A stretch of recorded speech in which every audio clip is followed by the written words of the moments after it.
I know what you're thinking. Why am I watching a guy in a gaming headset and who is he? My name is Frederick Joper and I'm not a professional cinematographer or photographer. I make videos for myself and I share them online on YouTube and other platforms such as Instagram.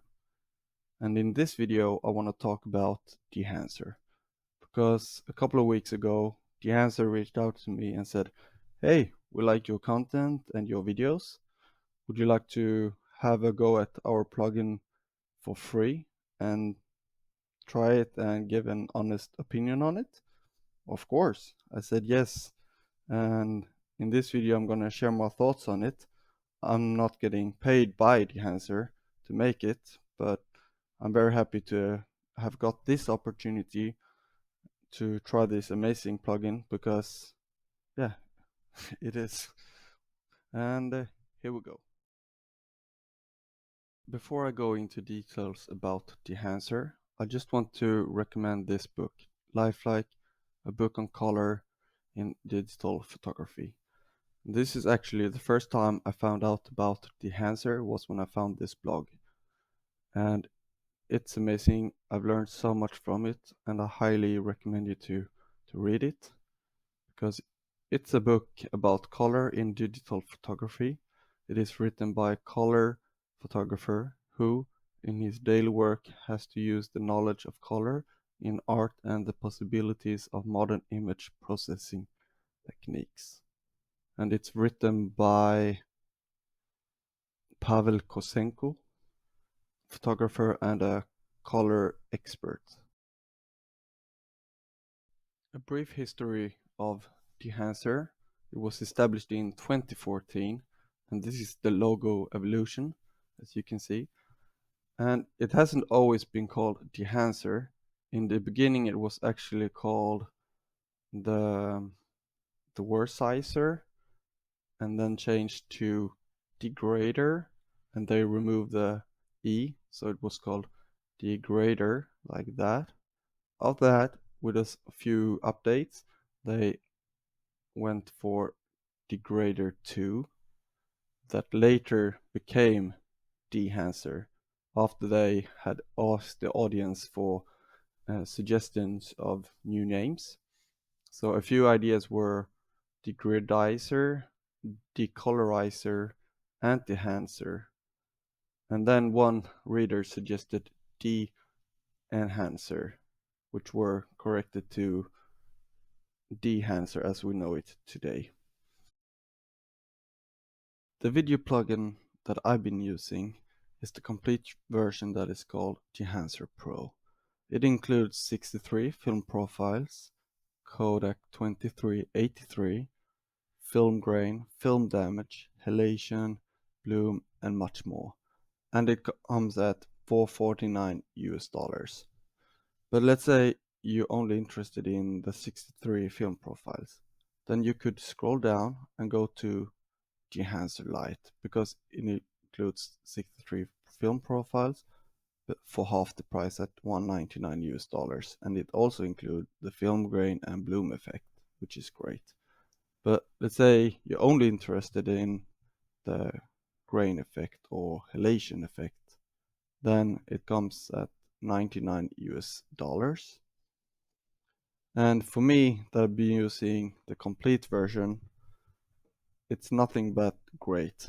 To have all these film profiles and effects makes me want to create more and try out different looks.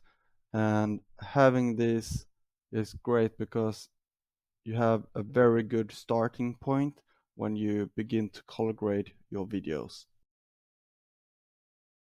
If you're not sure about if Dehancer will work in your system, then you can always go to Help, Installation and Setup, and download Davinci OFX plugin setup guide. Okay, then you scroll down to System Requirements and you have everything here for you. But let's say you want to learn more about plugin. So we go to Manuals and OFX plugin quick guide. And by the way, I love that Dehancer took their time creating these quick guides because it helps a lot. So if we go down to film grain, then you can read more about film grain, of course. But there's more. If you want to, you can go to Film Emulation Tools and read articles about print film profiles, film developer, Dehancer versus 16mm, or how does film grain work in Dehancer. And this article explains in detail how it affects your image. Okay, so I've just opened up Davinci Resolve Studio. I'm currently in the media folder, and I've selected a few clips that I put on my timeline. And if we go to color page, as you can see here, I'm using Blackmagic RAW files because I'm a Blackmagic Pocket Cinema Camera 6K Pro user. And if we go to project settings and color management, as you can see here, my color science is Davinci YRGB, and my timeline color space is Rec 709 Gamma 2.4. And because of this, I need to tell Davinci Resolve which color space I'm using. So open up the effects and library and search for color space transform and grab it over here. And then choose Blackmagic Pocket Gen 4 5 and Blackmagic Film Gen 5, and my output color space should be Davinci Wide Gamut like this, and Davinci Intermediate. Okay, that's the beginning CSTN. Then make another node, label it CST out, and again drag color space transform to the node and go from Davinci Wide Gamut, Davinci Intermediate to Rec 709 and Gamma 2.4. Okay, so now I've gone from Blackmagic to a wide color space and back from a wide color space to Rec 709, which is the color space that you and me see online. Okay, so in between these two nodes, we search for Dehancer. Okay, and drag it like this. You see, it's already a look. But we have to change our input source from in Dehancer to Davinci Wide Gamut Intermediate. And now it looks better already. If I go to Gallery, and I have a Dehancer folder right here, this is all my presets. You can make your own. And I can just grab my monochrome version and do it like this. Drop it. And this is actually my workflow, how I color grade my videos using Dehancer. I had this simple node structure. Again, CST in, CST out, CST in, Blackmagic, Davinci Wide Gamut, and CST out, and Dehancer working in Wide Gamut. For this video, I choose the Kodak Ektar. Same process again, CST, going from Blackmagic Gen 5 and input gamma Gen 5, going to Davinci Wide Gamut and the Davinci Intermediate, the widest color space. And then within that wider color space, I have Dehancer again. And the last node going from the Davinci Wide Gamut Intermediate to Rec 709 Gamma 2.4. And Dehancer is all about saving time for me. You open up Davinci Resolve, you put your new clips in a media folder, you go to color page, you have your Dehancer node tree, like presets for like this one, and you're ready to go. You have the look already. You can improve the shadow, lower the shadows, and increase the highlight. This simple. doesn't take too long. And same with next clip. Let's say I want to go for Kodak Porta 400. Again, it's already set to enabled, which is great because that's what I wanted to do. And maybe I wanted to have Endura Glossy. Yeah, I can just do it like that, enable it, and ready to go. Super simple. And if I want to do, let's say I want to have a grain, film grain in this clip, I could go to, let's see here, the film grain folder and press enable. But sometimes, let's say I don't want to use Dehancer. I have another lot that I want to use, but I want to use Dehancer's film grain. I have this as set to an own node. It's only affecting the film grain. Nothing else in this film grain node that I've created is enabled. Only film grain. And I've done the same with, if I go to reset node grade and go back to, let's say I want to have halation. I've done the same node. I can just go like that. Go down. You see halation. It's only one that is enabled. And I've already set my parameters here, 78. This is Davinci Resolve's own version of Kodak 2383 LUT, going from Blackmagic to wide, and from wide gamut intermediate to Rec 709 and gamma 2.4, and then from Rec 709 gamma 2.4 to Cineon film log, because that's the output gamma that Kodak LUT is working with. And then we have the LUT, film looks, and Rec 709 Kodak 2383 D65 for this clip. And I've done so because I want to put these two nodes in a compound node. Okay? But let's say I want to use Dehancer. As you can see here already, for me it gives this pop. I don't know, it sounds stupid, but you get the idea. It has more contrasty look and maybe a little bit greener. Let's do it like this and split wipe, image wipe, and this one. You see the Davinci Resolve version is more blue, and the Dehancer version is more red and green and more contrasty, lower shadows and higher midtones. Maybe if I do it like this, you can see it better. And then if I swipe to the right, this is Davinci Resolve Kodak, and this is with Dehancer. And for me, this is more pleasant look. Did Blackmagic just kill Dehancer and other film emulation plugins out there? Let's talk about it, because it's a topic that's widely discussed online. And if you go on Reddit, I found this dramatic take on Film Look Creator, which is quite fun.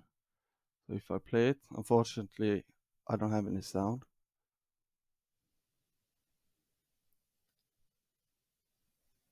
And if we scroll down, there's a lot of comments discussing it.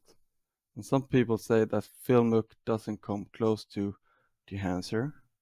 And there's other articles out there. This one is from signed.com.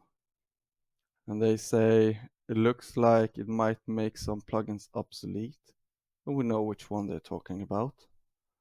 So if we go to this video, Film Creator versus Dehancer Film Emulation by Austin Smith, I recommend it to watch it. And there's this comment: FLC doesn't produce a film look, it produces a look. So what does Blackmagic have to say about it? So if you go to Google and search Davinci Resolve 19 New Features Guide and press on this link, and I've already downloaded it, and go down to page 64, the Filmic Creator gives you the ability to easily alter both the color and the physical properties of an image to mimic motion picture film stock in a single resolve effect. This effect is not focused on emulating a specific manufacturer's film stock. Interesting. Rather, it creates a base Blackmagic film look that can be manipulated in a variety of creative ways. The film creator alters contrast, saturation, hue, and exposure of an image. It also includes the tools you want to have for film emulation, including halation emulation, film gate, flicker, weave, vignetting, bloom, and more. So there you have it. And Dehancer also have made an explanation or a post answering to the killer quote. So lately we've received a lot of questions on how does Resolve Film Creator stands against Dehancer, and we'd love to share our thoughts on it here. It's on Reddit as well. We are excited to witness the development of any tools that promote film aesthetics. However, for several reasons, we do not believe the comparison is valid at this moment. Film Look Creator doesn't emulate film stock, rather abstract film looks. Film effects in DaVinci Resolve are less likely to reproduce the physics of the analog process, while simplified adjustments do not allow to emulate the exact film properties faithfully. Nevertheless, we credit Blackmagic Design for popularizing film and would be pleased if the new tools could help you get a rough idea of what components make up of a film image. So there you have it. Probably, maybe this is the end of discussion. Which one is better? It's up to you, but we should all just appreciate that we have these tools, that Blackmagic and Dehancer are releasing new features for creators, because then we can make even better videos and create even better looks. So we should just be happy and enjoy the time that we live in. One more thing before I give you my conclusion on Dehancer. I'm running DaVinci Resolve Studio 18.6.6, which means I haven't tried Film Creator myself. It's still in public beta 2 of DaVinci Resolve Studio 19, so I will wait till it's out of beta and in final version. Anyways, if we move on to Dehancer, I believe that Dehancer is for anyone.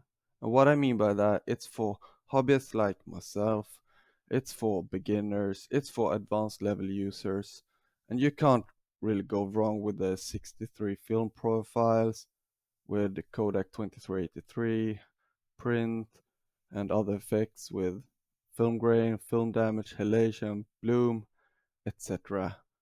And you can create endless of looks using this plugin, and you save time color grading your videos, which is great. And some would argue that the price is set too high at $449 US, but I think it's set to a reasonably price because it's a big package. There's a lot included in this tool, and if you want to save some money, you can, as I've said before, go down to Dehancer Lite at $199 US. And if you want to just go for one plugin, like Film Grain, it's $99. And then I know what you're thinking, but Film Grain is included in DaVinci Resolve for free. But the difference is DaVinci Resolve 19 version of Film Grain is computer generated grain, while Dehancer's grain is natural grained scanned from real footage shot on film. So there's a difference. And film grain from Dehancer is not the most expensive plugin out there. There's other plugins that's set to a higher price, but it's up to you to make your choice if you want to get it for $99 or not. And if you want to try Dehancer, you can always go and download and get the free trial. And if you're happy with the result, you can use my promo code fjouper for a 10% discount at checkout at Dehancer's website. Stay tuned for Dehancer Colorist Awards 2024. It's a Colorist award that is worldwide competition, and you get some inspiration going here and have a look at the entries and the winners, a short film, documentary, and mobile video where someone actually shot on iPhone 13 Pro Max, which is pretty cool. And you can see here which profile he used or which print profile he used. There's music video and feature film. Okay, and I love Dehancer, and I think you will too when you get the plugin and start to get more familiar with it and you get used to it. And I want to say thank you, Dehancer, again for giving me this opportunity and have a go at the plugin for free. And I want to say thank you for everyone that's been watching this video. Hopefully you liked it and learned something new. I had fun creating it and I learned something as well. And please leave a comment below what you think about Dehancer or Film Look Creator or something else related to this video. And with that said, I will just say have a good night or good day wherever you live in this world, and be happy and good luck color grading. Okay? See ya. Bye.